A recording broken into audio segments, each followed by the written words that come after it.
नवरात्र के मंगल दिन चल रहे हैं, साथ में मुनिश्री जी का मंगल प्रवास हो रहा है और इन दोनों मंगल के साथ 8 दिवसीय प्रेक्षा ध्यान का शिविर पूरे वातावरण को मंगलमय बना रहा है। पूर्वांचल का सौभाग्य है कि हमें एक साथ इतने मंगलों की अनुभूति करने का अवसर प्राप्त हुआ है। तो आज के इस मंगल अवसर पर मंगलाचरण के लिए आमंत्रित है न्यू टाउन की बहनें। सत्य शिव सुंदर ऊंची एक उड़ान भरे, बनकर हम सूरज की किरण युग धारा में प्राण भरे। आओ बहनों जागो,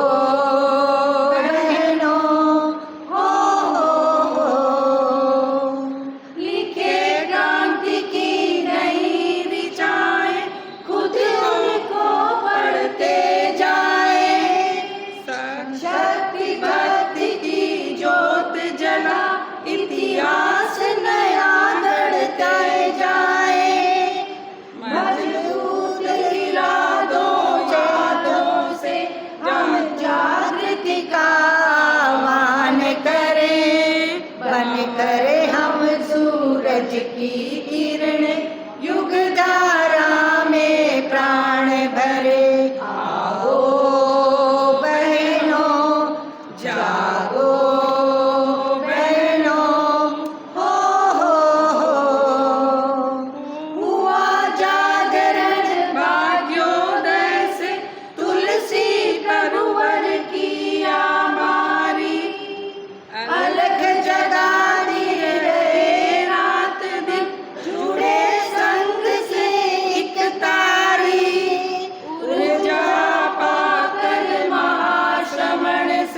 चरणों को गतिमान करे, बन करे हम सूरज की किरण युग धारा में प्राण भरे। आओ बहनों जागो, बहनों हो संकल्प सत्य शिव सुंदर ऊंची उड़ान भरे, बन कर हम सूरज की किरण युग धारा में प्राण भरे। आओ बहनों जागो, बहनों सुंदर प्रस्तुति के लिए धन्यवाद।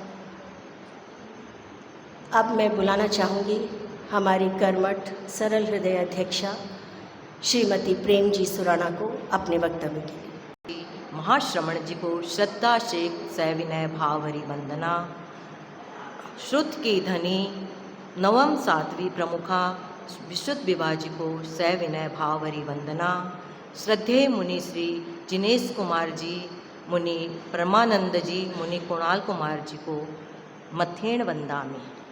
पूर्वांचल महिला मंडल की संरक्षिका श्रीमती जतिन देवी बेंगानी, श्रीमती सुशीला देवी बोकड़िया, परामर्शिका श्रीमती लीला जी पुगलिया, श्रीमती नीलमबाई दुग्गड़, अखिल भारतीय की संगठन मंत्री व पूर्वांचल महिला मंडल की पूर्व अध्यक्ष श्री रमण जी पटावरी, निवर्तमान अध्यक्ष श्रीमती श्वेता जी डाकलिया, पूर्व अध्यक्ष श्रीमती अंजू जी दुग्गड़ व सभी पदाधिकारीगण, कार्य समिति की सभी बहनें, विशेष आमंत्रित बहनें, संयोजिका बहनें और यहाँ पधारी हुई सभी बहनों से सादर जय जिनेन्द्र।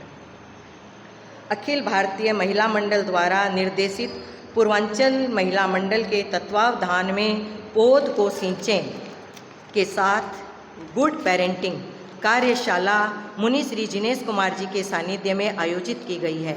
मुनि श्री जी के प्रति अनंत अनंत कृतज्ञता ज्ञापित करती हूँ, जिन्होंने अपना अमूल्य समय हमें प्रदान किया। पौध को सींचे गुड पेरेंटिंग यानी बच्चों की अच्छी परवरिश। बच्चों को पालना कोई आसान काम नहीं है। बच्चे छोटे हो या बड़े, पेरेंट्स से इनको तरह तरह की उम्मीदें और बहुत सी उम्मीदें होती हैं। खाने से लेकर खिलौने, स्पोर्ट्स, पढ़ाई, हर मामले में बच्चों की पसंद नापसंद का ख्याल रखना, इनकी सेहत का ख्याल रखना जैसी कई बातों का ना सिर्फ ध्यान रखना पड़ता है बल्कि कोई बात गलत तरीके से इन्हें प्रभावित ना करे, इस बात का भी पूरा ध्यान रखना पड़ता है। तभी तो कहा जाता है कि बच्चों को पालना इस दुनिया का सबसे कठिन और ऐसा काम है जिसके लिए माँ बाप को ना तो पुरस्कार मिलता है ना ही तारीफ़ें।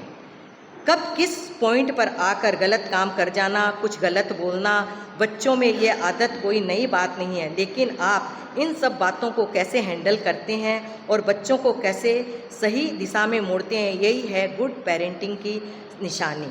बच्चों को कैसे सही सीख दें, उन्हें कैसे समझाएं, यह सवाल हर माता पिता के दिमाग में होता है।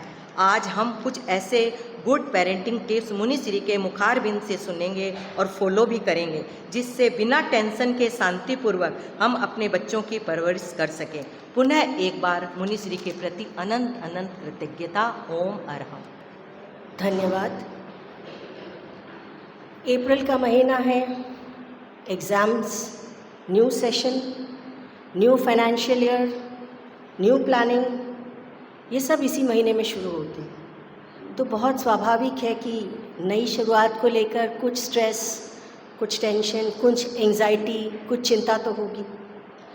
और आज का हमारा टॉपिक पौधे को सींचें या गुड पेरेंटिंग इसी चिंता के निवारण के लिए रखा गया है। बच्चों को नए सेशन में एक पेरेंट कैसे अपना सहयोग दे सकता है, कैसे उसे प्रारंभिक एंजाइटी से जूझने के लिए अपना योगदान दे सकता है और कैसे उसमें अच्छे संस्कारों के बीज बो सकता है ताकि वो हर सिचुएशन में अपना बैलेंस, अपना संतुलन बना के रखे और अपने जीवन में सफल हो सके। आज की कार्यशाला में हम इन्हीं बातों पर मुनिश्री से प्रतिबोध लेंगे। तो सविनय निवेदन मुनिश्री, मैं आमंत्रित करना चाहूँगी अखिल भारतीय तेरापंथ महिला मंडल की संगठन मंत्री श्रीमती रमन जी पटाल। कुणाल कुमार जी स्वामी के पावन चरणों में सभक्ति नमन। पूर्वांचल महिला मंडल की समस्त पदाधिकारी टीम एवं समस्त उपस्थित बहनों से सादर जय जिनेंद्र। आज का ये टॉपिक गुड पेरेंटिंग। ऐसा कहा जाता है कि वर्तमान का रेखांकन ही भविष्य का सुंदर चित्र बन सकता है। यदि वर्तमान में हम अपने बच्चों का अपने बच्चों के जीवन को सुंदर तरीके से रेखांकित करते हैं तो वह निश्चित तौर पर भविष्य में एक अच्छे ह्यूमन बीइंग की तरह, एक अच्छे मानव के रूप में उभर कर हमारे समाज के सामने आ सकता है। परंतु आज के इस भौतिकवादी युग में जब हम सभी स्ट्रेस में जी रहे हैं, हमारे बच्चे हमारे साथ उसी स्ट्रेस को देख रहे हैं और वे स्वयं टेंशन में जी रहे हैं। अब ये सुनने में अजीब लगता है कि बच्चों को भला क्या टेंशन हो सकती है। तो पढ़ाई का प्रेशर, उनकी एक्टिविटी में, सब तरह की एक्टिविटी में ऑल राउंड उनका प्रेजेंटेशन, उसमें टॉप रहने का प्रेशर, इसके साथ साथ कंपटीशन, सभी अन्य बच्चों के साथ कंपैरिजन, ये सब मिलकर बच्चों के जीवन को स्ट्रेस दे देते हैं। और आजकल के बच्चे तो वैसे भी बहुत इमोशनल होते हैं, छोटी छोटी बात को दिल से लगा लेते हैं। पहले एक समय हुआ करता था, हमारे समय में, हमारी माताओं के टाइम में, जब एक दो थप्पड़ भी पड़ जाती थी या हमें झड़प दिया जाता था तो हम थोड़ी देर में वापस नॉर्मल हो जाते थे। लेकिन आजकल बच्चों को कुछ भी कहने से पहले 10 बार सोचना पड़ता है। तो ये सारा सब कुछ मिलाकर उनके जीवन को स्ट्रेसमय बना देता है, उन्हें एंजाइटी होने लग जाती है। कोई भी काम करते हैं तो वो पैनिक में आ जाते हैं और इससे उनका जीवन अशांत हो जाता है। चाहे साथ साथ डिप्रेशन की कई प्रॉब्लम भी आजकल बच्चों में सुनने को मिलती है। सुसाइडल थॉट्स, सुसाइड करने के थॉट्स भी उनके भीतर आने लग जाते हैं। क्यों? क्योंकि बच्चों पर इतना ज़्यादा स्ट्रेस हो गया है, इतना ज़्यादा प्रेशर हो गया है। 2 साल से कम उम्र में तो उन्हें प्ले हाउस या स्कूल में डाल दिया जाता है और नर्सरी तक आते आते हमारी बहनें ये इच्छा रखती है कि नोबेल प्राइज़ उन्हें मिल जाए। होता है या नहीं होता है? बच्चों पर बहुत ज़्यादा प्रेशर एकदम। तो इसके लिए कुछ बातों को हमें मुनिश्री सब कुछ बताएंगे। बहुत अच्छी तरह से हमें इस चीज़ को समझना है। अपनी तरफ से भी मैं एक दो चीज़ें जो अपने ये नोटिस करते हैं या जो फील करते हैं कि बच्चों की पर्सनल या प्रोफेशनल लाइफ में उनके सक्सेस या उनके जीवन में खुशियाँ, उनके जीवन के हर पहलू में एक एलिमेंट अवश्य होना चाहिए और वह है कॉन्फिडेंस। यदि कॉन्फिडेंस होगा तो बच्चा स्ट्रेस में नहीं आएगा, वो प्रेशर को झेल पाएगा, वो डिप्रेशन में नहीं आएगा। तो इसके लिए आवश्यकता है कि सबसे पहले हम बच्चों के साथ समय बिताएं, उन्हें मतलब क्वालिटी समय बिताएं। ओवर पेरेंटिंग, ओवर प्रोटेक्शन भी नहीं होना चाहिए। यदि हम किसी पौधे में बहुत ज़्यादा पानी या खाद डाल दें कि ये पौधा जितना ज़्यादा हम पानी देंगे उतना ही बहुत अच्छा हमें फल देगा, ऐसा होता है? ऐसा नहीं होता है। इससे उसकी जड़ें और कमज़ोर हो जाती है। तो हमें ओवर प्रोटेक्शन भी बच्चों को नहीं देना है। इसके साथ साथ हम बच्चों में एक सजेशन के साथ साथ डर भी पैदा करते हैं। जैसे कि बच्चों को हम बोलते हैं कि पढ़ाई कर लो, वरना पढ़ाई कर लो नहीं तो फेल हो जाओगे या कम नंबर आएंगे, अच्छे से पढ़ लो नहीं तो हॉस्टल भेज देंगे। तो ये क्या है? आप अच्छी तरीक़ा से पढ़ने का सजेशन तो दे रहे हो, पर साथ साथ एक डर भी पैदा कर रहे हो। तो ये डर बच्चों में नहीं होना चाहिए। इसके साथ साथ एक चीज़ भी मुझे ये मतलब मैंने जो नोटिस करी कि बच्चे के सामने कभी भी आर्ग्यूमेंट नहीं होना चाहिए, चाहे हस्बैंड वाइफ का, चाहे पेरेंट्स, हम लोग के घर में जो फैमिली मेम्बर्स है, कभी भी आर्ग्यूमेंट नहीं होना चाहिए। नहीं तो इससे बच्चे का कॉन्फिडेंस लूज़ होता है और इससे वो स्ट्रेस में आ जाता है। तो हमें कुछ बातों का ध्यान यदि हम रखते हैं तो हम निश्चित तौर पर अपने बच्चों की सही परवरिश कर सकते हैं। ऐसा कहा जाता है कि बच्चों की सही परवरिश करना 20 साल का प्रोजेक्ट होता है, परंतु यदि हम वह प्रॉपर तरीके से नहीं करते हैं तो वो हमारे लिए एक लाइफ लॉन्ग प्रोजेक्ट हो जाता है। हम अपने बच्चे को लाइफ लॉन्ग नहीं संभाल पाते हैं। तो इन बातों का यदि हम ध्यान रखेंगे तो निश्चित तौर पर हम अपने बच्चे का भविष्य सही दिशा में ले जा पाएंगे। अखिल भारतीय तेरापंथ महिला मंडल के हम अत्यंत आभारी हैं जो ऐसे सुंदर विषयों को हम सब के सामने रख रहे हैं जिन पर हम चर्चा कर सकें, और मुनिश्री के प्रति अनंत अनंत कृतज्ञ हैं कि आप हमें समय प्रदान करवा रहे हैं। इतना अधिक समय हमारी बहनें महाराज से पूछे या नहीं पूछे, महाराज चला के बोल देते हैं कि आपको ये कार्यशाला कब करनी है। और मैं अनंत अनंत कृतज्ञता ज्ञापित करती हूँ कि आपने मुझे भी जो समय प्रदान करवाया, इसके लिए अनंत अनंत कृतज्ञता। ओम अरहम। अनंत दास्ता के धाम युग प्रधान महातपस्वी आचार्य श्री महासमन जी पावन चरणों कोटि कोटि वंदन। सद्य मुनिश्री के पावन चरणों भावरावंदन। उपस्थित महिला मंडल की महिला कार्यशाला के अंतर्गत आज की कार्यशाला पौध को सिंचे, बड़ा ही सुंदर विषय है।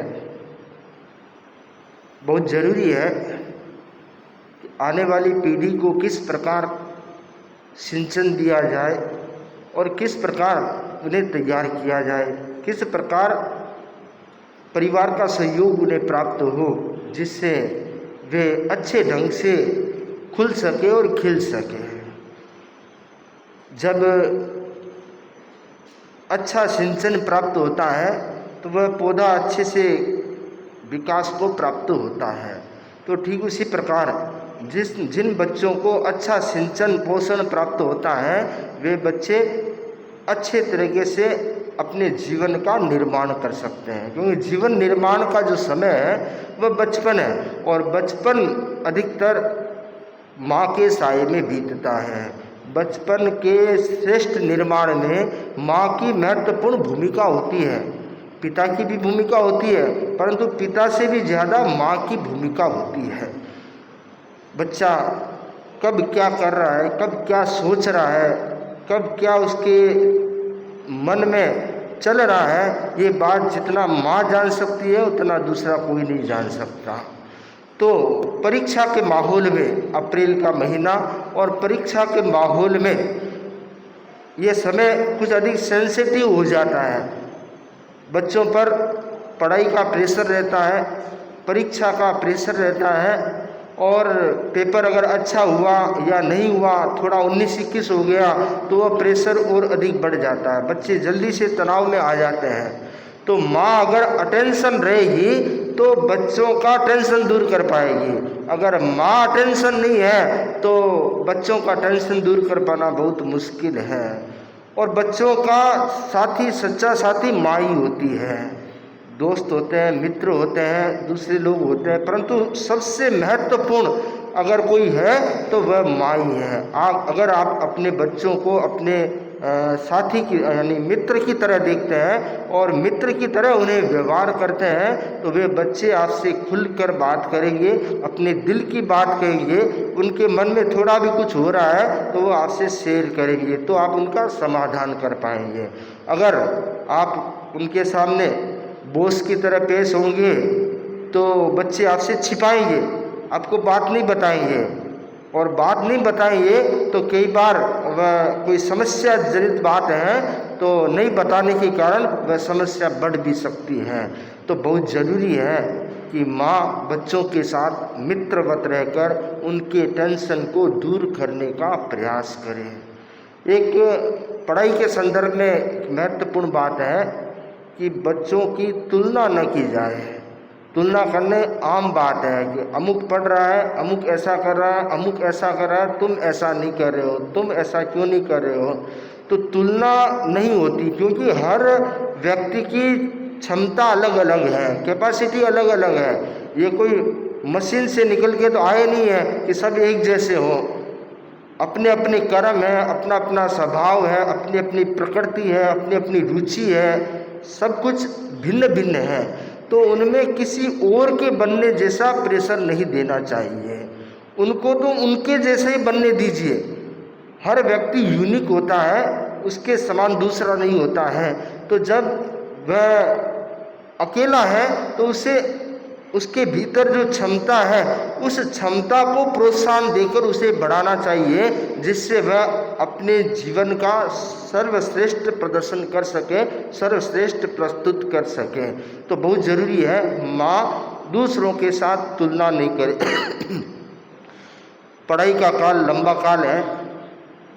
कई बार हम देखते हैं माता पिता बेवजह टेंशन में रहते हैं। बच्चों में टेंशन नहीं है, बच्चे तो फ्री है, थोड़ा पढ़ लिया थोड़ा नहीं पढ़ा चलेगा, परंतु माँ बहुत ज़्यादा टेंशन में आ जाती है। एक माँ एग्जाम्पल के लिए, माँ संतों के पास में आई और बड़ी टेंशन में थी। संतों ने पूछा भी क्या बात है, किस बात का टेंशन है। कि महाराज टेंशन ये है कि बच्चे का IIT में सिलेक्शन होगा कि नहीं होगा। तो संतों ने देखा भी माँ की उम्र तो ज़्यादा नहीं लग रही है कि इनका बच्चा इस एज का हो गया हो, IIT की बात कर रहा हो। तो संतों ने पूछा भी आपके बच्चा कितने साल का है, कौन सी क्लास में पढ़ रहा है। तो माँ थोड़ी संकोच के साथ बोली कि महाराज बच्चा तो अभी नर्सरी में पढ़ रहा है। बच्चा पढ़ रहा नर्सरी में और उसकी चिंता IIT की चिंता अभी से होने लगी है। तो ये अतिरिक्त टेंशन है, तनाव है। तो ऐसे टेंशनों से बचने का प्रयास करना चाहिए। बच्चे को सपोर्ट करें आप, उसकी जो समस्या है उस समस्या का समाधान कैसे हो उस पर ध्यान दिया जाए, न कि उसकी समस्या को बढ़ाने वाली बात कही जाए। अगर समस्या को बढ़ाने वाली बात कही जाएगी तो बच्चा ऑलरेडी समस्या में है तो वह उससे बाहर नहीं निकल पाएगा, और बाहर नहीं निकल पाएगा तो पढ़ाई कैसे कर पाएगा, एग्ज़ाम कैसे अच्छे से दे पाएगा। तो बच्चों के सामने शब्दों का प्रयोग करते समय ये ध्यान रखना जरूरी है कि उनके भीतर में नेगेटिविटी नहीं बढ़े, निराशा में नहीं आए। वो आपके शब्दों से उसको प्रोत्साहन मिले तो समझना चाहिए आपकी गुड पेरेंटिंग है। और आपके शब्दों से उसको निराशा बढ़ती है, चिड़चिड़ापन बढ़ता है या आपके प्रति विरोध बढ़ता है तो समझना चाहिए कि आपकी गुड पेरेंटिंग नहीं है। आप सही ढंग से उनको संरक्षण नहीं दे रहे हैं, सही ढंग से उन्हें नहीं बढ़ा रहे हैं। तो बहुत ज़रूरी है और बहुत ही पेचीदा मामला है और बहुत ही सावधानी से इस परीक्षा के काल के समय बच्चों को सहयोग देने की अपेक्षा होती है। तो माँ का दायित्व है और वह दायित्व अपना निभाती है, परंतु उस दायित्व में कुछ चिंतन मनन के साथ और अच्छे ढंग से निभाए तो आपके बच्चे, जो आज के बच्चे साधारण से लगने वाले बच्चे, कल के होनहार भावी कर्णधार बनेंगे, परिवार के कर्णधार बनेंगे और समाज और देश के लिए अच्छे नागरिक बनेंगे और समाज और देश को अच्छी अपनी क्षमताओं से अच्छे विकास में योगदान दे पाएंगे। तो मैं यही कहना चाहूँगा कि माताएं अगर सही ढंग से बच्चों को संरक्षण दें और सही ढंग से उनको संपोषण दें तो उनकी बच्चों की जो पौध है वह अच्छे ढंग से खिल सकती है और उनके माध्यम से पूरे परिवार में अच्छा वातावरण बन सकता है। इन्हीं मंगल भावनाओं के साथ ओम आराम। आराध्य के चरण में कोटि से वंदन। मुनिवृंद, उपस्थित कार्यशाला में मैंने आज का जो सेमिनार है पौध को खींचे, परिवार व्यवस्था में महिला एक सशक्त धुरी के रूप में स्थापित है। वह जागरूकता से अपने दायित्व का निर्वाह करती हैं तो घर परिवार में स्वर्ग सा सुंदर माहौल बना रहता है। बच्चों की परवरिश और उनके हर सुख दुख को साझा करने वाली माँ ही होती है। माँ खुद कष्ट झेल लेती हैं किंतु बच्चों को कष्ट झेलने नहीं दे सकती। माँ का दिल ममता से भरा होता है। माँ ममता, समता और क्षमता की प्रतिमूर्ति होती हैं। बच्चों के जीवन निर्माण का अहम दायित्व मुख्य रूप से माँ पर ही होता है। अब माँ को किन किन बातों की जानकारी रखनी चाहिए। पहला जो बिंदु है, बच्चों में करे अच्छे संस्कारों का निर्माण। भारतीय संस्कृति में संस्कारों का बहुत बड़ा महत्व है। संस्कारों के जागरण से ही व्यक्ति का भाग्योदय, सर्वोदय, आत्मोदय होता है। संस्कार जीवन निर्माण की आधारशिला है, जीवन की धरोहर है। लेकिन महत्वपूर्ण बात यह है, सबसे पहले माँ को संस्कारी बनना पड़ेगा। माँ जितनी संस्कारी है बच्चे उतने ही संस्कारी होंगे, एक अपेक्षा से। राजस्थानी कहावत है, घरे जैसी ठीकरी माँ जैसी दीकरी, छाली जैसो टेटो बाप जैसो बेटो। कि भाई ये लड़की किसकी है? अमुक की है।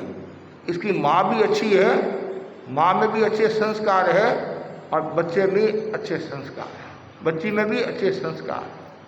तो माँ को संस्कारी होना जरूरी है। हर स्थिति में माँ सुसंस्कारवान बने। विचार को जो बांध दे रेखाओं में उसे हम आचार कहते हैं और जो रेखाओं में भर दे रंग उसे हम संस्कार कहते हैं। तो महिला जितनी संस्कारी होगी उतना ही घर परिवार समृद्ध होगा, शक्तिशाली होगा।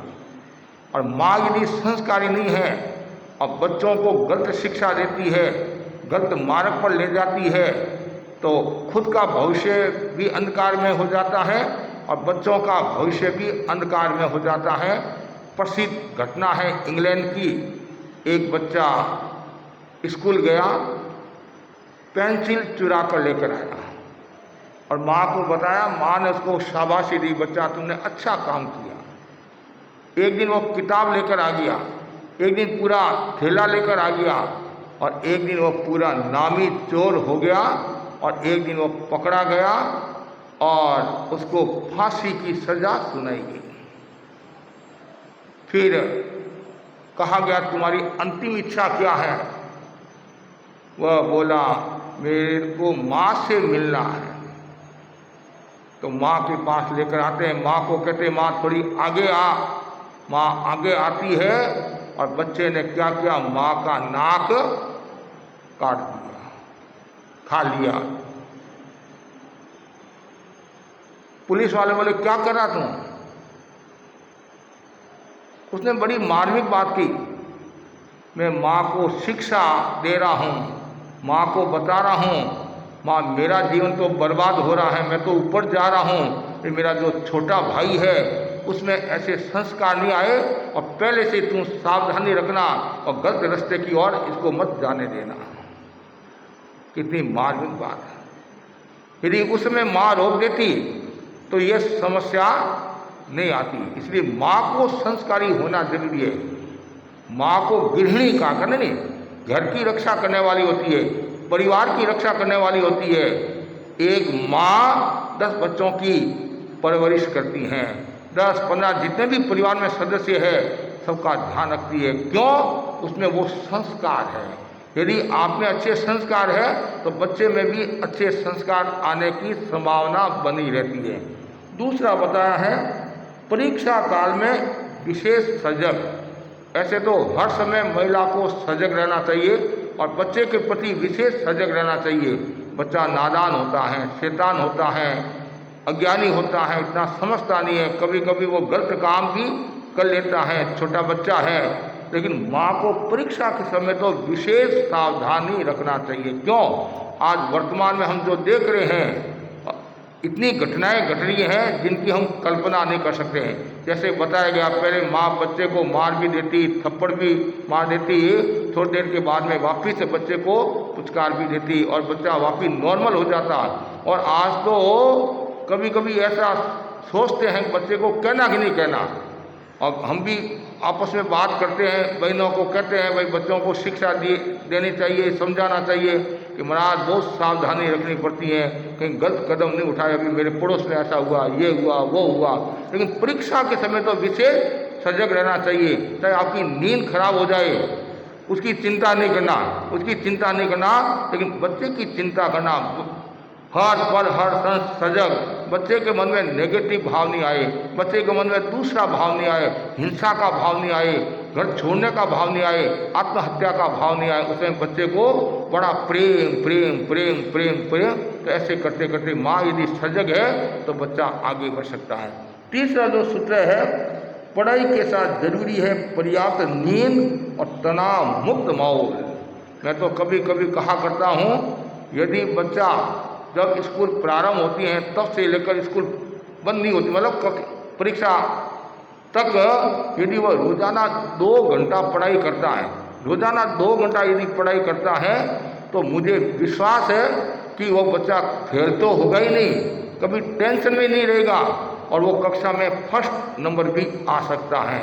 तो होता क्या है, तो परीक्षा काल आता है, परीक्षा का समय आता है, उसमें 2 घंटा 4 घंटा 6 घंटा 8 घंटा पढ़ाई करते हैं और उसमें फिर कभी कभी क्या होता है, बच्चा इतना टेंशन में आ जाता है, पूरी नींद भी नहीं ले पाता है, पर्याप्त नींद नहीं ले पाता है, जिसके कारण वो तनाव में आ जाता है। फिर वो परीक्षा देने के लिए जाता है तो वहाँ भी उसको नींद आने लग जाती है और कभी पेपर सही भी वो कर नहीं पाता है। इसलिए बच्चे को नॉर्मल, बच्चा कोई बात नहीं, 2 घंटा पढ़ाई की है, अब तुम आराम से नींद ले ले और एकदम free mind, no tension only attention.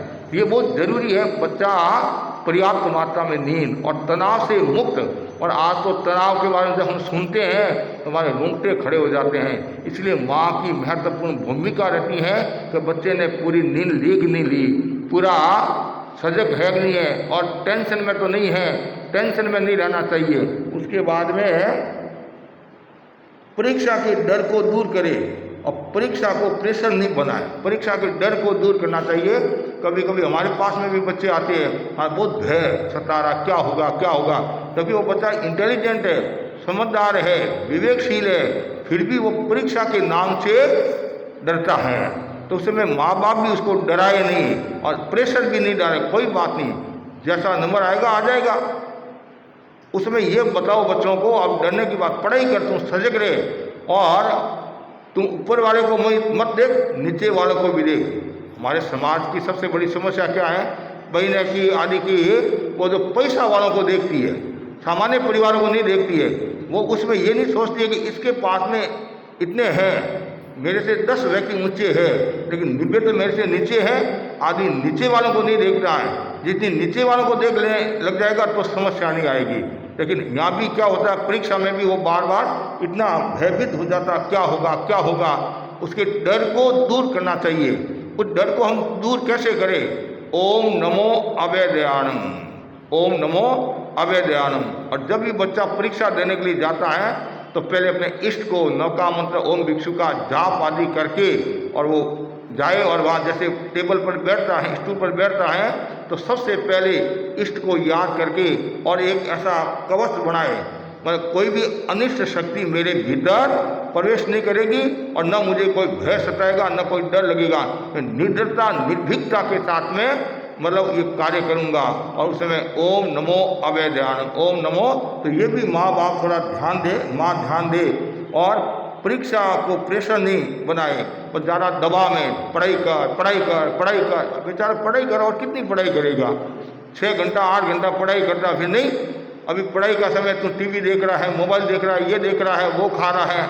अरे बच्चा है, कभी कभी आप खुद अपने आप को सोचो, आपने कितनी पढ़ाई की।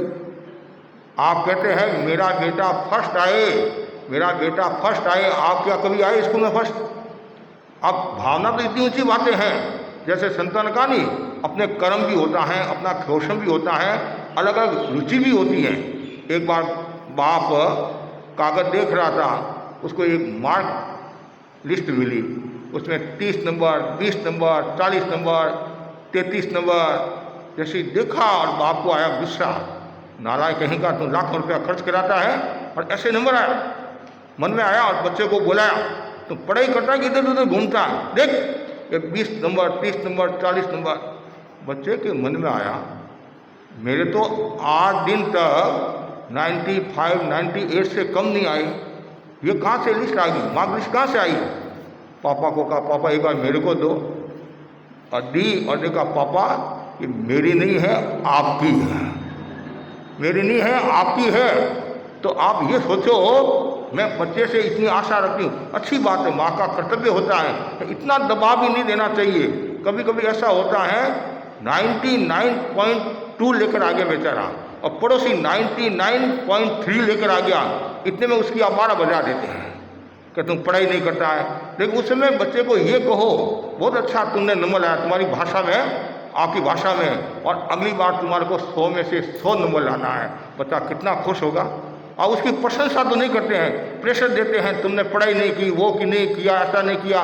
तो बच्चे के मन में क्या आएगा, मैं इतनी पढ़ाई करता हूँ, इतने नंबर लाए, फिर भी मेरी माँ ऐसा बोलती है। तो कभी कभी वो इतना टेंशन में आ जाता है और वो भी गुमसुम रहने लग जाता है और ये बढ़ भी नहीं पाता है। तो ज़्यादा दबाव भी नहीं। आप बच्चे से इतना कहते हैं तो आप अपना जीवन भी देखो, अतीत को भी देखो, मैंने क्या किया, मैंने क्या किया, मैं बच्चे के ऊपर इतना हुक्म चला रही हूँ, ऐसा करी हूँ। ठीक है, आप माँ हो, आपके मन में रहता है, फिर भी इतना दबाव प्रेशर नहीं होना चाहिए। उसके बाद में चिंता को चिंतन के द्वारा समाधान में बदले। अगर चिंता, हर बहन को चिंता रहती है कि परीक्षा आ रही है, क्या होगा क्या नहीं होगा। कभी कभी बच्चे तो फ्री माइंड वाले हैं, बच्चों को कोई टेंशन नहीं है, और माओ को इतना टेंशन हो जाता है, ब्लड प्रेशर लो हो जाता है, हाई हो जाता है, शुगर बढ़ जाती है, बुखार आ जाता है, और हॉस्पिटल में भी भर्ती कराना पड़ देता है, तो और ज़्यादा टेंशन हो गया। तो उसमें कहा गया है कि भाई उसमें चिंता नहीं, चिंतन की बात। और चिंता जो शब्द है वो सुंदर का है, चैन चुराने वाली। दूसरा है न, नकारात्मक सोच रखने वाली, और तबाही मचाने वाली। ये कौन है? चिंता। वाकई ही चिंता मौत से कम नहीं है। मौत से चिंता और चिता कहते नहीं, चिता तो मरने के बाद में चिता को जलाया जाता है और चिंता जीवित व्यक्ति को जला देती है। तो हमें चिंता नहीं चिंतन करना, अच्छा तुलसी के शब्दों में व्यथा नहीं व्यवस्था करना है और प्रशंसा नहीं प्रस्तुति देना है। तो चिंता को चिंतन में बदले। चिंता करने से कोई फायदा नहीं होगा। मैं यदि बार बार चिंता करूंगा क्या होगा, तो मेरा शरीर खराब होगा, उसके अलावा कुछ नहीं होगा। दिमाग खराब होगा और समस्या हो जाएगी। उसमें चिंतन करना कि भाई मुझे आगे बढ़ना है तो कैसे चिंतन करे, कैसे कार्य करे, ये करे। तो चिंता को चिंतन में बदले, उसके लिए समाधान, जो बड़े बुजुर्ग लोग हैं उनसे भी समाधान प्राप्त कर सकते हैं, साधु संतों से भी समाधान प्राप्त कर सकते हैं, और टीचर लोगों से भी समाधान प्राप्त कर सकते हैं, बुजुर्ग लोगों से भी समाधान प्राप्त कर सकते हैं। कोई चिंता आ गई, शरीर है, जीवन है, परिवार है, तो ये सब संभव है, लेकिन उसको चिंतन में बदलने की कोशिश करें। और आगे बताया गया है आत्मविश्वास बनाए रखे बच्चों का आत्मविश्वास कभी कमज़ोर नहीं होना चाहिए। अब बच्चा परीक्षा देने के लिए जा रहा है, जैसे गणित की परीक्षा है, मैथ्स की परीक्षा है, तो वो उसमें वो थोड़ा कमज़ोर है। कुछ विषय में बच्चे कमज़ोर भी होते हैं, तो वो मम्मी को कहता मम्मी क्या होगा, आज तो पेपर ऐसा आएगा वो आएगा। उस समय मम्मी उसको डराए नहीं, आत्मविश्वास बिलीव, तो डर मत, तुम्हारे बहुत अच्छे नंबर आएंगे। और उनको आप इतना प्रेजेंट कर लो, इतना उसको खुश करके भेजो, तो वास्तव में वो अच्छे नंबर भी ला सकता है। तो बच्चे का आत्मविश्वास कमज़ोर नहीं करना। तो सारी दुनिया विश्वास पर आधारित है, विश्वास से दुनिया चलती है, और विश्वास दुख का घर है, पीड़ा का घर है। तो आत्मविश्वास कमज़ोर नहीं होना चाहिए। कभी कभी हमारी बहनों का आत्मविश्वास कमज़ोर हो जाता, कैसे, कार्यशाला है, बहना आएगी कि नहीं आएगी, ये होगा वो होगा, कैसे होगा कैसे नहीं होगा, तो पहले ही वो चिंता में पड़ जाती है और पहले ही आदी हो जाती है। उसे नहीं, बहुत अच्छा होगा, सब महिलाओं का बहुत सहयोग है, ऐसा है वैसा, बहुत अच्छी कार्यशाला होगी। आत्मविश्वास, खुद का आत्मविश्वास। यदि आप आत्मविश्वास नहीं रखोगे तो बच्चों को क्या आत्मविश्वास दोगे, परिवार को क्या आत्मविश्वास देंगे। इसलिए आत्मविश्वास बच्चों का बढ़ाना बहुत जरूरी है। उसके भी प्रयोग है, उन प्रयोगों के द्वारा आप आत्मविश्वास बढ़ा सकते हैं। और साथ साथ में खान पान की शुद्धि व संयम, ये बहुत जरूरी है।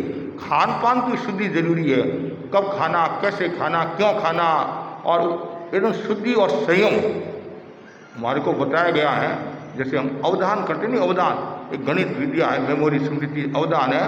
तो हमारे पुराने संत बताते हैं कि 2, 3, 4 दिन तक हमें खाने का बहुत बड़ा संयम रखना पड़ता है। क्यों रखना पड़ता है कि कल कोई एक अंक इधर उधर न हो जाए। क्यों, आहार का और एकाग्रता, आहार का चंचलता का संबंध है। यदि हम ज़्यादा आहार करेंगे तो चंचलता भी पैदा हो सकती है। ऐसा गरिष्ठ कोई भोजन किया तो नींद भी आ सकती है। तो उसमें बहुत सावधानी, जितना हल्का, आपने गुरुदेव तुलसी के बारे में सुना होगा, तो मर्यादा महोत्सव का कार्यक्रम होता नहीं, मर्यादा महोत्सव का कार्यक्रम, तो उस समय शाम का आहार बंद कर लेते या बहुत हल्का कर लेते, ताकि वो आराम से कार्य को संपादित कर सकते थे।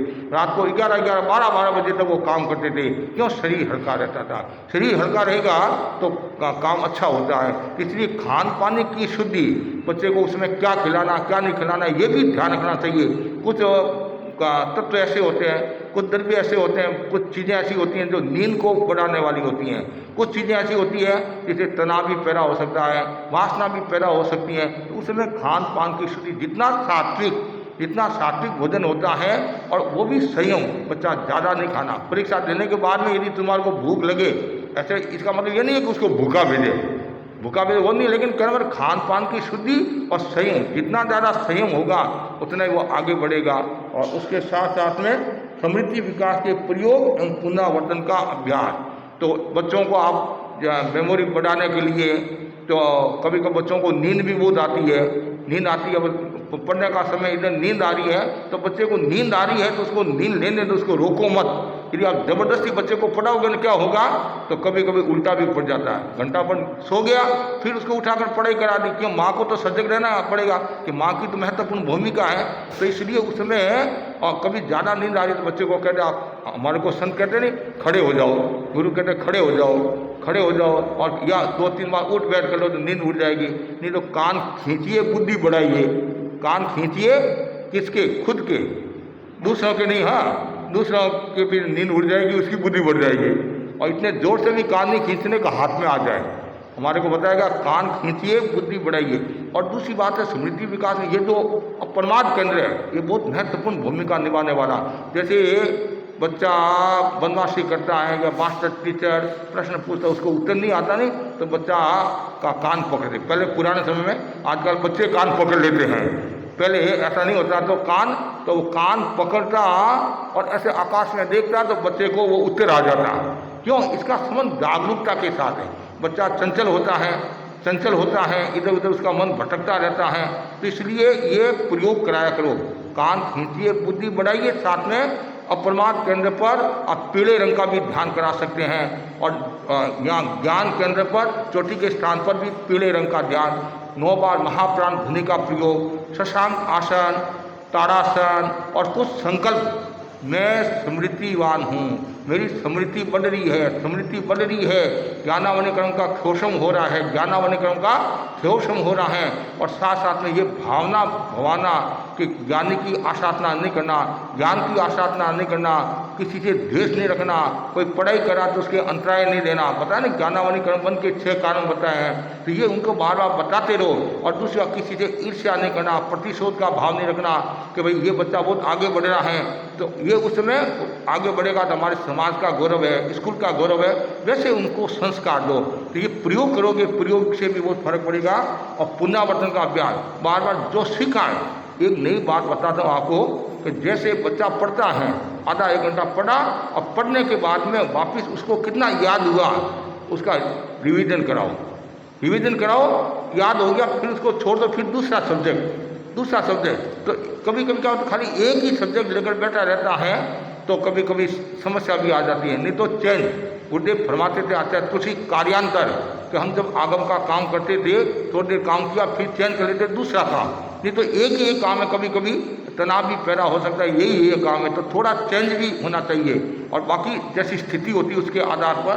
तो और लास्ट में महिला की जागरूकता से घर परिवार संभल संभल सकता है। महिला जितनी जागरूक होगी, आप जानते हैं सारा खेल महिला पर है। मैं तो बार बार कहा करता हूँ महिला कभी अस्वस्थ नहीं होनी चाहिए। महिला अस्वस्थ होगी तो पूरा घर परिवार अस्वस्थ हो जाएगा।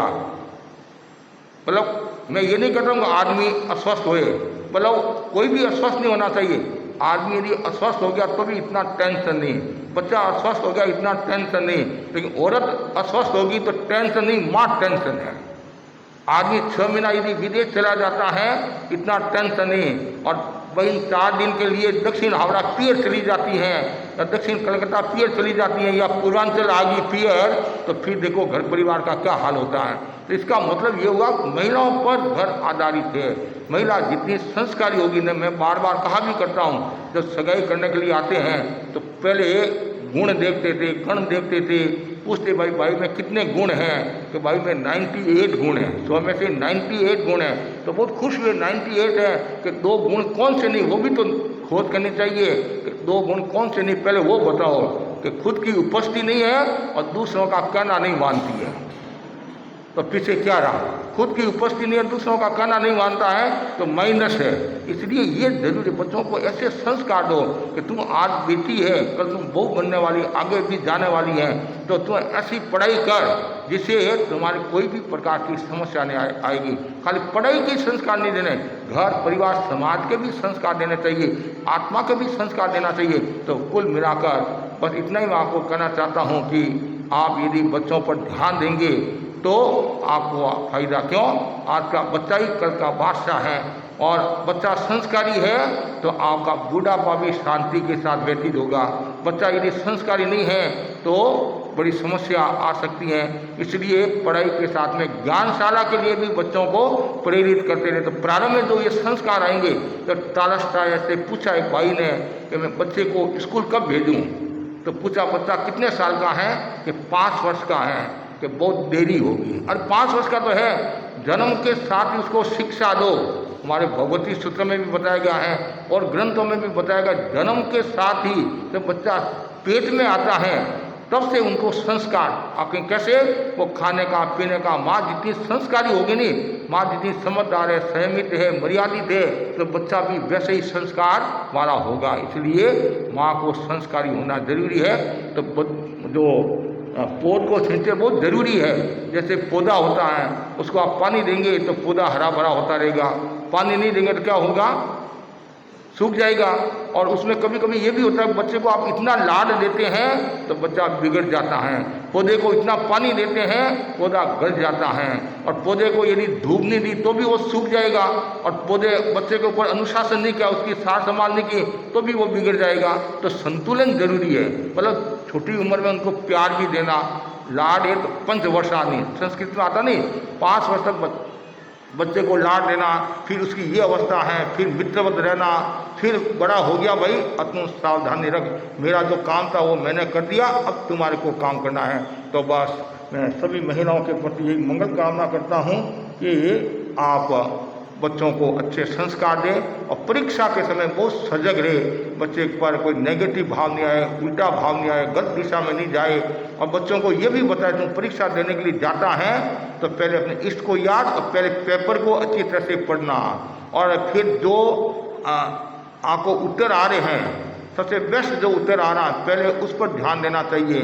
और क्रम का भी कभी कभी क्या होता है, नंबर 1 2 है ऐसे क्रम है नहीं, तो आजकल क्या सीधा प्रश्न क्वेश्चन नंबर लिख देते हैं 1, तो कभी कभी क्या होता है वो 2 वाला 1 में कर देते हैं, 1 वाला 2 में कर देते हैं। तो आप तो सोचते हैं कि बच्चा अच्छा उत्तर देकर आया, फिर यहाँ आकर देखता अरे मैंने तो गलत कर दिया।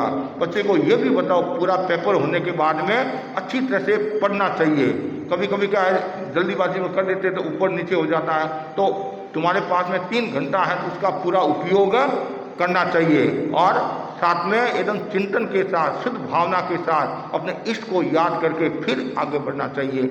और महिला मंडल द्वारा ये आयोजित कार्यशाला पौध को सिंचे सेमिनार, तो मैं सभी बहनों के प्रति आध्यात्मिक मंगल कामना करता हूँ, और पूर्वांचल महिला मंडल के प्रति भी मंगल कामना, अच्छी संख्या में जो बहनें आई हैं सबके प्रति आध्यात्मिक मंगल कामना करता हूँ। और जब भी ये ऐसे कार्यक्रम होते हैं इससे आपका मनोबल भी बढ़ता है, कार्य की क्षमता भी बढ़ती है, और अच्छे संस्कारों का निर्माण भी होता है। तो अखिल भारतीय तेरापन महिला मंडल समय समय पर आपको कार्यशाला देती रहती है और आप लोग करते रहते हैं।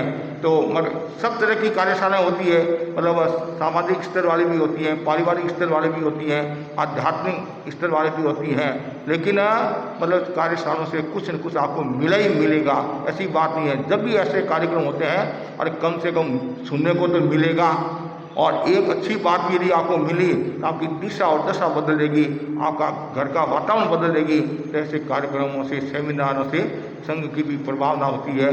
तो मैं सबको आध्यात्मिक, सबके प्रति आध्यात्मिक मंगल कामना। प्रेमा भाई आज इनकी पूरी टीम, आज राष्ट्रीय संगठन मंत्री भी है, इनके प्रति नमन जी भी आए, और भी जो बहन है सबके प्रति आध्यात्मिक मंगल कामना। ओम आराम। वंदे मुनिवरम वंदे मुनिवरम। आदरणीय श्राविकाएं, आज का जो विषय है गुड पेरेंटिंग, इसके बारे में हमारे पूज्य गुरुवरों ने, आचार्य तुलसी, महाप्रज्ञ जी, महाश्रवण जी ने भी बहुत सारे समय समय पर प्रवचन में बहुत सारे अच्छे अच्छे पॉइंट बताते रहते हैं। मैंने जो कुछ भी उन गुरुओं से सुना है, उनको सुना है जो मेरी स्मृति में है, वो पॉइंट मैं आपके साथ भी शेयर करूँगा। तो हो सकता है मुनीषी का भी 1 घंटे का शायद वक्तव्य हुआ, कुछ मुझे मालूम नहीं है, रिपीट भी हो सकता है 1-2 पॉइंट। और पहले मैं कुछ गुड पेरेंटिंग के पॉइंट्स बता देता हूँ, मैं फिर परीक्षा में बच्चा कैसे तैयारी करे, कैसे सफल हो, उसके बारे में पॉइंट्स बताऊँगा। सबसे पहला और महत्वपूर्ण पॉइंट है कि बच्चा पेरेंट्स के एक्शन से सीखता है। बच्चे, माँ बाप जो सीख देते हैं, मुंह से बताकर जो सीख देते हैं, उससे बच्चा सीखता है 20%। 80% बच्चा सीखता है माँ बाप के एक्शन से। माँ बाप ने कहा कि सत्य बोलना चाहिए, 20% उसके दिमाग में तो गया, लेकिन यदि माँ बाप झूठ बोलते हैं तो क्या जाएगा उसके दिमाग में, 80% सीख जाएगी झूठ बोलने की, तो 20% कैंसिल हो जाएगी। बच्चा झूठ ही बोलेगा, चाहे आप उसे जीवन भर ये बताते रहें कि सत्य बोलना चाहिए, तो वो सत्य बोलने की सीख को ग्रहण नहीं कर पाएगा। तो सबसे पहली सीख बच्चों के लिए जो सीख है, वो सीख बच्चों के लिए नहीं है, वो माँ बाप के लिए, कि माँ बाप जैसा बच्चे को बनाना चाहते हैं वैसा स्वयं बने, एक आइडियल के रूप में प्रस्तुत हो, ताकि बच्चे को कहना ही नहीं पड़े, बोले मेरे माँ बाप जो है एक आदर्श रूप हैं, वो सत्य बोलते हैं, बहुत शांत हैं, बहुत विवेकवान हैं, बड़ों की सेवा करते हैं, धार्मिक भी हैं, अनैतिकता से तो बहुत दूर हैं। ये सारे गुण जब बच्चा देखता है तो उसे कुछ बताने की आवश्यकता नहीं। तो पहली बात है पेरेंट्स के लिए है कि वो अपने एक्शन से बच्चों को सिखाए, ना कि ज़्यादा केवल सीख दे। तो ये पहली बात तो ये बहुत इम्पोर्टेंट है। दूसरी बात है कि पॉजिटिव अफर्मेशन का बहुत बड़ा योगदान है। यदि हम बच्चे को जो भी पॉजिटिव अफर्मेशन, मतलब एक पॉजिटिव वाइब्स देते हैं, पॉजिटिव विचार देते हैं, बार बार दोहराते हैं, उसका उसके जीवन पर भी बहुत असर पड़ता है। अब ये पॉजिटिव अफर्मेशन का काम कब से शुरू हो, जितना अच्छा, ये 2-4 ऐसे समय हैं जिस समय ये पॉजिटिव अफर्मेशन का काम बहुत अच्छे से होता है। सबसे अच्छा तो गर्भ में होता है। गर्भ में जितना बच्चे का निर्माण हो सकता है कि उसकी आत्मा निर्मल है। निर्मल का मतलब है जो पुराने जन्मों के कर्म है वो तो ठीक है, लेकिन इस जीवन का जो वर्तमान में जीवन आने वाला है, आप बच्चे को 8 साल के बच्चे को अफर्मेशन दोगे तो 8 साल का बहुत सारा कूड़ा कचरा उसने इस जीवन में भी ग्रहण कर चुका है, अच्छी बातें भी ग्रहण की है, बुरी भी ग्रहण की है। तो सबसे इम्पॉर्टेंट समय है गर्भ का। यदि माँ उस समय 9 महीने गर्भ में जब बच्चा है तो कोई जप करती है और अपने बच्चे को भी वैसा बनने के लिए प्रेरित करती है, तो बच्चे में वो आध्यात्मिक संस्कार, सफलता के संस्कार, मतलब जो उसमें बनाना चाहते हैं वैसा सबसे अच्छा समय है गर्भ का समय। तो गर्भ के समय में माएँ यदि जागरूक रहें तो यदि बच्चे का बहुत अच्छा निर्माण किया जा सकता है। आपने सुना भी होगा कि अर्जुन का पुत्र तो चक्रव्यूह में घुसने की कला सीख गया गर्भ में। तो आप देखिए गर्भ का बच्चा भी कितना कितना ज्ञान ग्रहण कर सकता है। तो हम बच्चे को अच्छे संस्कार देना चाहें तो बहुत अच्छा समय है गर्भ का। इसके बाद जो अच्छा समय है वो सोते समय, कि जब बच्चा सोए, क्योंकि हमारे अवचेतन मन सक्रिय होता है। जब चेतन मन सोता है तो अवचेतन मन सक्रिय होता है। सोते समय हमारा चेतन मन धीरे धीरे सोता है, तभी नींद आती है, नहीं तो नींद आएगी नहीं। चेतन मन सोता है, अवचेतन मन सक्रिय हो जाता है। सोते समय जो भी हम उसको अच्छी बातें उसके दिमाग में डालते हैं, उसके अवचेतन मन तक पहुंचा देते हैं, बच्चा वैसा बनने लग जाता है।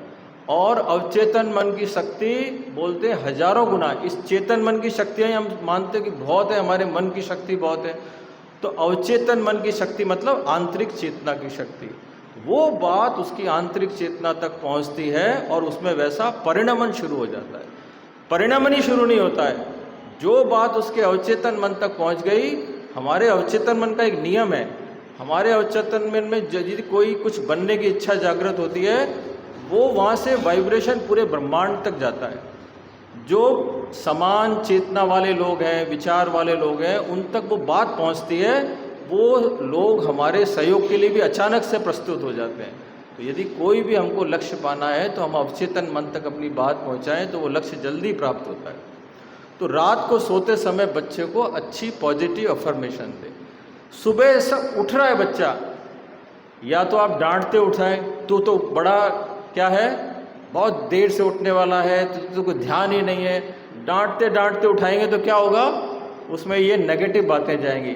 और यदि आप उसको प्यार से उसका माथा सहलाते हुए, बड़ी प्यार से नौकारमन सुनाते हुए और 2-3 उसके जीवन के कल्याण की बात सुनाते उठाएंगे तो क्या हो जाएगा, बच्चे में वो, क्योंकि बच्चा शांत है, आप भी शांत हैं, तो बात उसके क्या होगा, भीतर तक उतर जाएगी और उसके जीवन में वो अच्छी बातें उतर जाएंगे। तीसरी बात, कायोत्सर्ग और ध्यान के समय भी अवचेतन मन जागृत हो जाता है। तो बच्चे को संडे आप क्या करें, कायोत्सर्ग कराएं, ध्यान कराएं, लिटा दें। ध्यान तो शायद करे नहीं करे, कायोत्सर्ग जरूर कर लेगा। बड़ा आराम का काम है, पूरा शरीर रिलैक्स हो जाता है, मन भी रिलैक्स हो जाता है, बड़ा आनंद का है, सबको आनंद आता है। कईयों को नींद भी आती है, लेकिन कायोत्सर्ग में बड़ा आनंद आता है। तो कायोत्सर्ग करा दें बच्चे को। संडे संकल्प कर लें कि मुझे बच्चे के विकास के लिए 2 घंटे लगाने हैं। बच्चे के विकास के लिए तो जितना समय कम लगाओ उतना कम है। क्यों कम है? आप जीवन में जितना कुछ भी कमाते हैं, किसको देकर जाते हैं? किसको देकर जाएंगे? समाज को तो देकर जाएंगे नहीं। समाज को तो थोड़ा बहुत दे देंगे। सब कुछ किसको देकर जाएंगे? अपने बच्चों को देकर जाएंगे।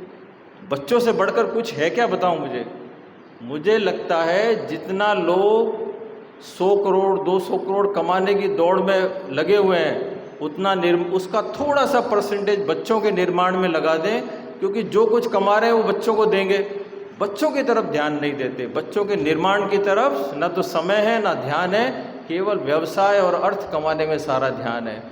तो यदि ये चिंतन आ जाए कि बच्चा मेरे जीवन की सबसे अमूल्य, सांसारिक दृष्टि से वैसे तो आत्मा है, हमारे जीवन की सबसे अनमोल निधि तो मेरी आत्मा ही है, लेकिन सांसारिक दृष्टि से मेरे बच्चे, परिवार के सदस्य अनमोल निधि है।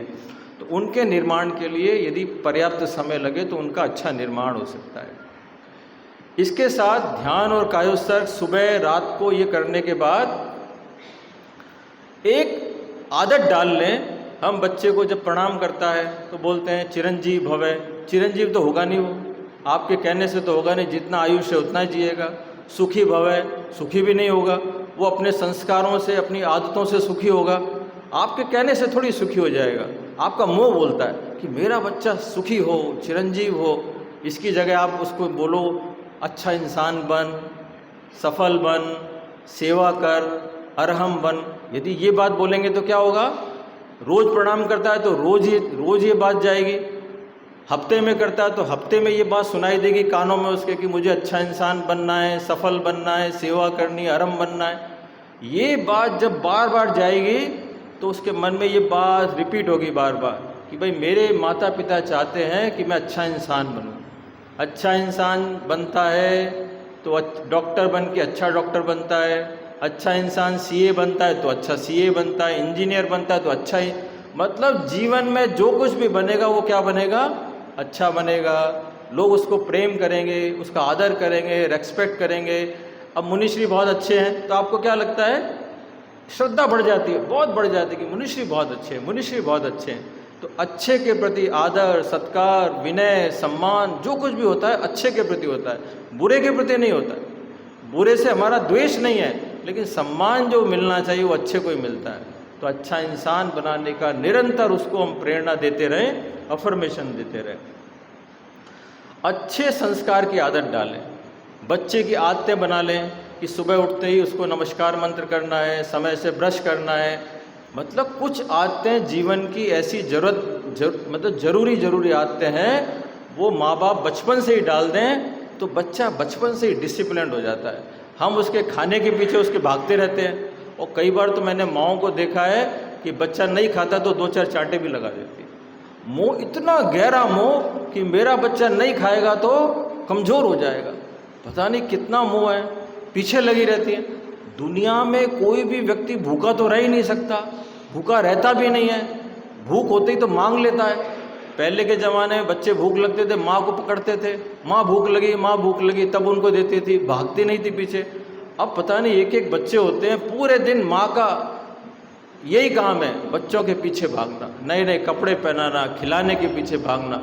उससे बच्चे का स्वास्थ्य बिगड़ रहा है, ज़्यादा खिला के स्वास्थ्य बिगड़ रहा है। और फिर डॉक्टरों के चक्कर लगाते रहते हैं, बोले डॉक्टर के गया, अभी बीमार हुआ, कमज़ोर गया, फिर खिलाने पे जोर, फिर बीमार, बार बार बीमार हो रहा है बच्चा। पता ही नहीं कि ज़्यादा खिलाने से बीमार हो रहा है, वो समझते ही नहीं है। यदि उनको यदि समझाने की बात बोलो तो और गुस्सा हो जाते, आप बीच में मत बोलो, आप नहीं समझते हो, मैं बच्चे की माँ हूँ, मैं ज़्यादा समझती हूँ। तो इतना ज़्यादा समझती है कि दूसरे की भी नहीं सुनती। जैसे महाराज ने कहा, अपनी उपस्थिति नहीं, दूसरे की सुनती नहीं। तो वही बात आ गई, मोह के कारण अपनी नहीं उपज रही, दूसरे की सुन नहीं रही है। तो थोड़ा सा ध्यान रखें, बच्चे को अच्छा इंसान बनाने की तरफ ज़्यादा ध्यान दें। तो अच्छी अच्छी आदतें डालने की पेरेंट्स कोशिश करें बचपन से ही, तो वो एक अच्छा इंसान बनेगा। उसके अच्छे कार्यों की प्रशंसा भी करें। यदि उसने कोई नैतिक, जैसे कोई उसको 1000 रुपये की कोई वस्तु मिल गई और उसने उठाई नहीं, स्कूल में जमा कर दी, उसकी बहुत प्रशंसा करें कि तूने बहुत नैतिकता का, ईमानदारी का, हमारे गुरु कहते हैं नैतिक बनो, ईमानदार बनो, तूने बहुत अच्छा कहा, पीठ थपथपाएं। और यदि वो कोई गलत काम करे तो उसको ताड़ना भी दें, अनुशासन भी करें, ताकि वो आगे से ऐसा काम करने। आपने एक चोर की कहानी सुनी ना, एक चोर चोरी करते करते जेल में चला गया, माँ उससे मिलने आई तो माँ का उसने कान खा लिया। बोले क्यों खाया? बोले तू यदि मुझे बचपन में जब पहली बार चोरी करके आया था चांटा मार देती तो मैं इतना बड़ा चोर ही नहीं बनता। तो ये माँ की गलती है कि माँ यदि बचपन में गलत पे ताड़ना भी, मोह नहीं करे, ताड़ना भी दे, प्यार से भी समझाए, जैसा उचित हो वैसा करे, लेकिन अच्छे संस्कार देने में कमी नहीं रखे। इसके बाद में आत्मविश्वास, बच्चे का आत्मविश्वास बनाए। आत्मविश्वास से बच्चा दुनिया जीत सकता है, और आत्मविश्वास के अभाव में बच्चा मतलब यदि डिप्रेस्ड हो गया, यदि उसमें उत्साह नहीं रहा, तो ना उसका पढ़ाई में मन लगता है, ना अच्छा जीवन में मन लगता किसी बात में। यदि मैं उसको परीक्षा से रिलेट करता हूँ, मुझे ऐसा लगता है परीक्षा में सफल होने का एक बड़ा सूत्र है कॉन्फिडेंस। जिन बच्चों का कॉन्फिडेंस कमज़ोर होता है, घर पर तो वो पूरा परीक्षा का प्रश्न पत्र 2 घंटे में सॉल्व कर देते हैं और वहाँ जाके सारा गलत करके आ जाते हैं। ये क्यों होता है?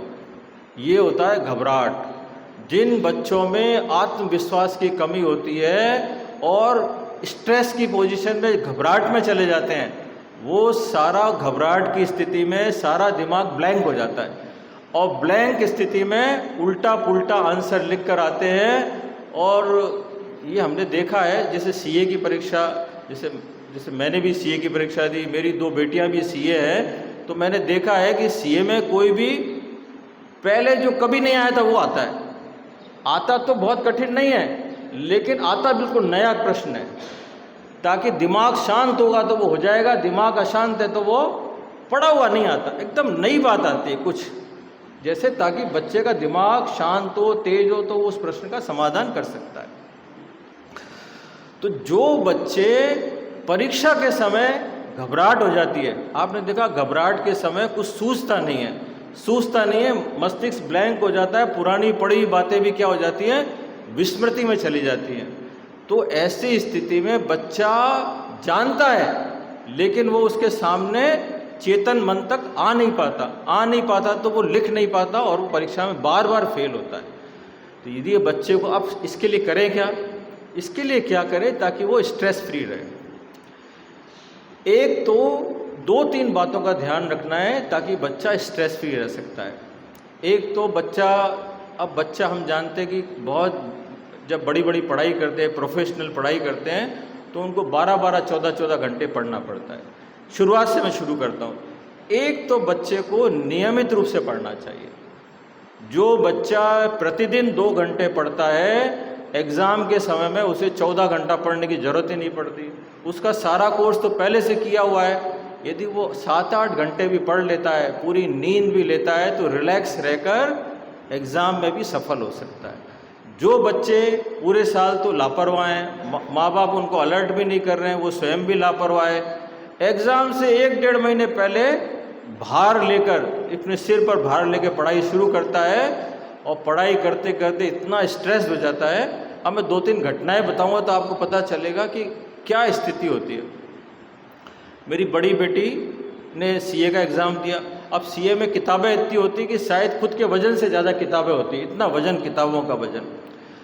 तो अब उसने सीए के इंटरमीडिएट या फाइनल की बात थी, दोनों ग्रुप, मैंने कहा दोनों ग्रुप देना है, दोनों ग्रुप देने से रिजल्ट अच्छा आता है, पास जल्दी होता है व्यक्ति एग्रीगेट की दृष्टि से। अब वो बीच में 2 महीने के दौरान 2-3 बार ऐसी घटना हुई कि वो ज़ोर ज़ोर से रोने लगी कि पापा मैं एग्ज़ाम नहीं दूंगी, मेरे से कुछ भी नहीं हो रहा है। मैंने कहा कोई बात नहीं, रिलैक्स बेटा, रिलैक्स हो। मैंने उसको क्या कराया, मैंने कहा लंबा सांस लो, एक बार लंबा सांस लो और कायोत्सर करो। लंबा सांस दिलाया उसे 5 मिनट तक और कायोत्सर का प्रयोग किया, एकदम मन शांत हो गया। मन शांत होते वापस तैयार हो गए, नहीं नहीं पापा मैं कर सकती हूँ, कर लूँगी, मैं कर लूँगी, तैयार हो गई। जो स्ट्रेस हावी हो गया था, जो उसको जैसे ही कायोत्सर्ग और लंबे सांस का प्रयोग कराया, वो एकदम शांत हो गई, वापस तैयारी लग गई। इसके लिए यदि आप अपने बच्चों को ये सिखा दें कि 2 घंटे पढ़ाई की, 2 घंटे बाद 15 मिनट का कायोत्सर्ग, लेट जाएं, बस पूरे शरीर को शिथिल करें, मन को निर्विचार कर दें, 2 घंटे की सारी थकान उतर गई। फिर वापस 2-3 घंटे पढ़ ले, फिर 10 मिनट का कायोत्सर्ग। ये मैं करता था। मैं आज से, जब मैंने CA 85 40 साल पहले किया तो मेरी आदत थी, क्योंकि मैंने शिविर कर लिया था तो मुझे मालूम था। तो मैं दिन भर में 5-6 बार कायोत्सर्ग करता था। 2-3 घंटे पढ़ा, कायोत्सर्ग, 2-3 घंटे पढ़ा, कायोत्सर्ग। उसमें मेरा समय बर्बाद नहीं हुआ। जो मैंने 15 मिनट कायोत्सर्ग किया, उससे जो मेरा मन शांत हुआ, तो अगले जो 3 घंटे पढ़ाई की, वो मैंने 6 और 9 घंटे जितनी पढ़ाई की, क्योंकि मेरा मस्तिष्क जागृत था, शांत था। तो यदि जिसका मस्तिष्क शांत, अब जिसका मस्तिष्क एकदम स्ट्रेस है, विचार ही विचार है, आपने देखा होगा यदि आप कोई स्वाध्याय करें तो स्वाध्याय करते करते यदि अचानक से बहुत सारे विचार हों तो आप पढ़ते हैं, समझ में आता है क्या? 2-3 लाइन पढ़ी, पता चला कि विचार आ रहे थे, ये तो समझ ही नहीं आया, वापस से ऊपर जाते हैं, बार बार ऊपर जाते हैं, लेकिन चीज़ समझ ही नहीं आ रही है, क्योंकि विचार है, टेंशन है। तो ये जिसका ब्रेन शिथिल है, विचारों पर कंट्रोल है, तो बच्चे को यदि ऐसा सिखा दें कि योगासन करे, वॉक भी जाए, और यदि कायोत्सर्ग का प्रयोग करे, तो वो क्या, आत्मविश्वास उसका कम नहीं होगा, बना रहेगा, और वो स्ट्रेस नहीं होगा, कॉन्फिडेंस भी बना रहेगा। और सबसे महत्वपूर्ण बात, एग्ज़ाम समय में उसको कला सिखाएं। हमारे दादाजी जो मजिस्ट्रेट भी थे, बैरिस्टर थे, वो कहते थे कि एक अच्छे स्टूडेंट को एग्ज़ाम से 2-3 दिन पहले पढ़ना छोड़ देना चाहिए, पढ़ना ही नहीं चाहिए, ताकि एकदम रिलैक्स रहना चाहिए, मस्ती से घूमना चाहिए, शांत रहना चाहिए, उसका एग्ज़ाम बहुत अच्छा जाता है। पहले पढ़ाई कर लो पूरे साल, 2 दिन 3 दिन पहले पढ़ाई नहीं करना। नोट्स, आपके पूरे साल के नोट्स बने हुए हैं, आपने 1-2 घंटा नोट्स का रिवीजन कर लिया, वो बात अलग है। पूरे दिन पढ़ाई नहीं करना, फ्री रहना।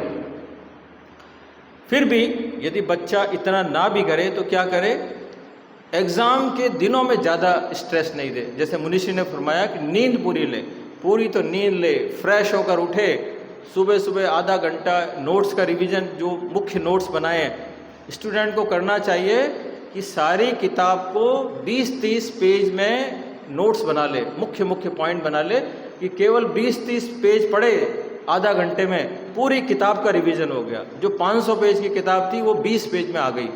ऐसा करने से वो फ्री भी रहता है, रिवीजन भी हो जाता है, और ज़्यादा स्ट्रेस भी नहीं होता।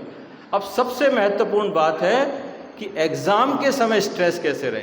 उसको ये सिखाएं कि एग्ज़ाम हॉल में जैसे ही जाए लंबा श्वास चालू कर दे, बस किसी को देखे नहीं कौन है आगे पीछे, लंबा श्वास ले, लंबा श्वास छोड़े, क्योंकि सारे स्ट्रेस और घबराहट होती है छोटे श्वास में।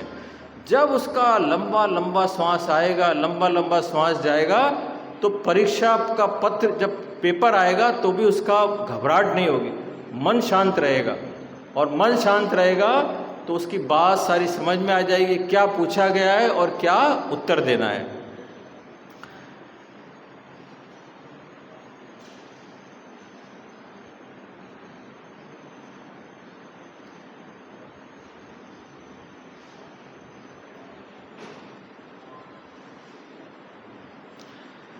इसके बाद एक तो लंबे श्वास का अभ्यास, और यदि आपका बच्चा वाकई समझदार है तो एक प्रयोग मैंने किया, अवचेतन मन का प्रयोग। एग्ज़ाम के समय में यदि अवचेतन मन का प्रयोग किया जाए तो आप बहुत सारे क्वेश्चंस जो मान लिया आपने 2 साल पहले पढ़े थे, अभी चेतन मन में उसकी स्मृति नहीं है, लेकिन आपने पढ़े हुए हैं और अभी याद नहीं आ रहे हैं, क्या करो? सबसे पहले वो प्रश्न सॉल्व करो जो आपको सबसे अच्छे आते हैं। मान लिया 5 क्वेश्चन करने हैं, 3 आपको तो बहुत अच्छे से आते हैं, 100% आते हैं। आप क्या करो, जल्दी जल्दी अच्छे से 3 क्वेश्चन कर दो। 2 क्वेश्चन को आप पहले अवचेतन मन में डाल दो। आपका 1.5 घंटे का समय, 1.25 घंटे का समय 3 प्रश्नों को सॉल्व करते में लगा। इतने में अवचेतन मन उन प्रश्नों का उत्तर भी खोज डालता है। और जब 3 प्रश्न उत्तर करके आप जैसे फ्री हुए, आपको दोबारा जैसे ही क्वेश्चन पढ़ते हो लगता है तो अब मैं कर सकता हूँ।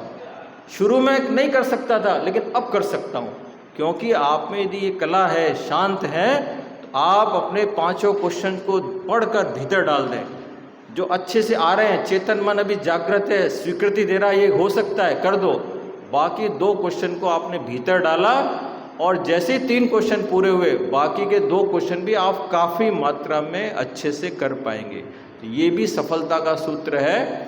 मैं इस बारे में ऐसा कह सकता हूँ कि मेरे बच्चे पढ़ने में बहुत सामान्य थे, पढ़ने में कभी टॉपर नहीं थे, लेकिन पहले दोनों बच्चों ने सीए 3 साल में किया, पहली बार में ही पास हो गए, ज़्यादा फेल नहीं हुए, पास ही हो गए। तीसरी बच्ची इंजीनियर बनी।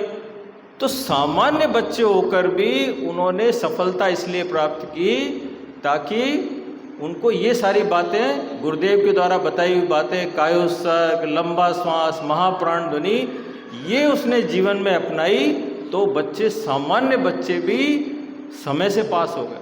नहीं तो मैंने देखा है बहुत ज़्यादा इंटेलिजेंट बच्चे जीवन जीने की कला नहीं जानते, मन को शांत रखना नहीं जानते, तो एग्ज़ाम टाइम में गड़बड़ घोटाला करके फेल हो जाते, बार बार फेल हो जाते। तो गुरुदेव की इतनी महान हमारे पर कृपा है, इतने अच्छे अवदान है, हम उनको सिखाते नहीं हैं, हम खुद भी नहीं करते और उनको भी नहीं सिखाते हैं। एक और महत्वपूर्ण बात कि आजकल के बच्चों को तो मुझे लगता है 2-3 साल से मोबाइल हाथ में दे देते हैं। बच्चा खाना नहीं खा रहा है, मोबाइल दे दिया हाथ में, मोबाइल देख के अब उसको पता चल गया कि मुझे मोबाइल कब मिलेगा, मैं खाने के लिए मना कर दूंगा, मुझे मोबाइल मिल जाएगा। बोले माँ को बड़ा मोह है मेरे से, ये आदतें बना दी आपने। जरा भी जिद करता है मोबाइल दे देते हो, रोता है मोबाइल दे देते हो। अब मोबाइल की ऐसी आदतें डाल दी तो पढ़ेगा कब? दिन भर तो मोबाइल चलाएगा। तो जो माँ बाप वाकई जागरूक हैं, 12वीं क्लास तक तो मोबाइल देना ही नहीं, ट्यूशन भी नहीं पढ़ाना, ट्यूशन पढ़ा जरूरत ही नहीं है। यदि बच्चा जागरूक है तो स्कूल ही बहुत है, ट्यूशन नहीं पढ़ाना, जागरूक रखना अपने बच्चे को, अलर्ट रखना, उसकी लाइफ स्टाइल को अच्छा बनाना। 12वीं क्लास के बाद कॉलेज वॉलेज बाहर जाए तो भी कौन सा मोबाइल देना चाहिए? छोटा वाला बिस्कुट मोबाइल देना है, वो नहीं देना स्मार्ट मोबाइल। स्मार्ट मोबाइल में इंस्टाग्राम, फेसबुक और दिन भर इनमें रहेगा तो पढ़ेगा नहीं तो सफल कैसे होगा? तो आप यदि सफल होना चाहते हैं थोड़ा स्ट्रांग बनो। मैंने तो नहीं दिया, मैंने जब तक वो सीए पास, मैंने कहा सीए जब तक पास नहीं होगा ये बिस्कुट मोबाइल ही चलेगा। सीए पास होने के बाद उन्होंने एप्पल ले लिया, कुछ भी ले लिया, दुनिया का महंगा से महंगा मोबाइल ले लो, लेकिन मैंने कहा मैं तो नहीं दूंगा तो लाएंगे कहाँ से? इतना स्ट्रांग बन जाएंगे तो आपके सामान्य बच्चे भी क्या हो सकते हैं?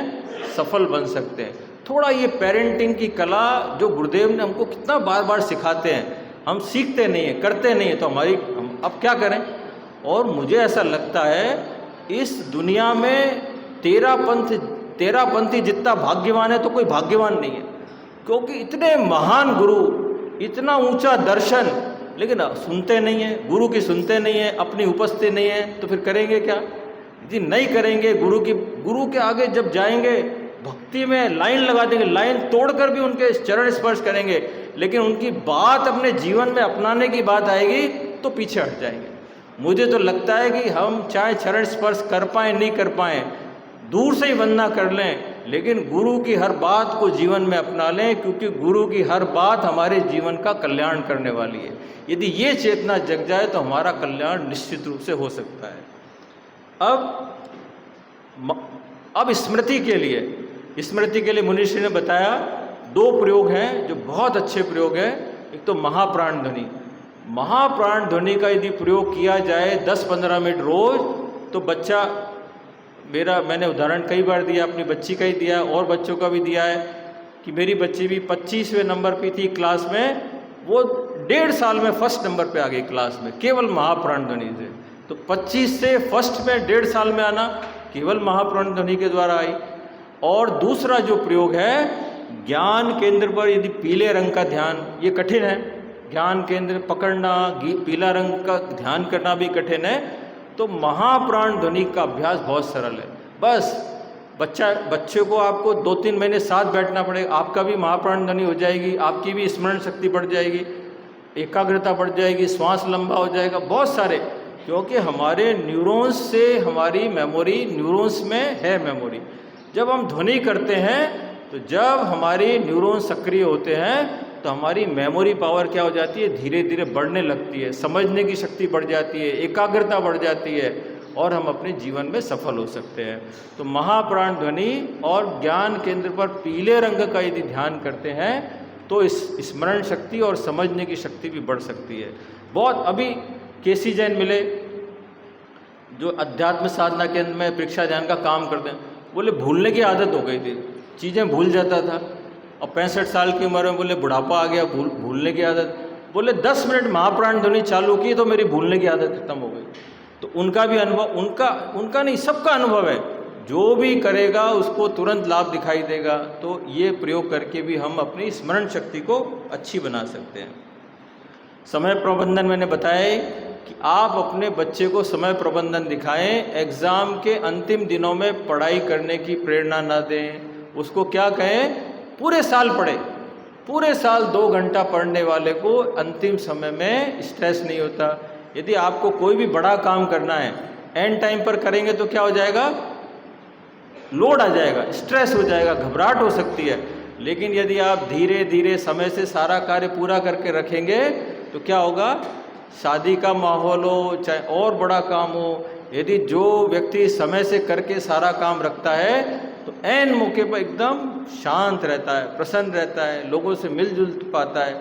और कई लोग शादी में देखा है इतने स्ट्रेस रहते हैं, पागल से हो जाते हैं, उनको अता पता ही नहीं है कि कौन गेस्ट आया है, किसको नमस्कार करना है, किसको मनवार करनी है।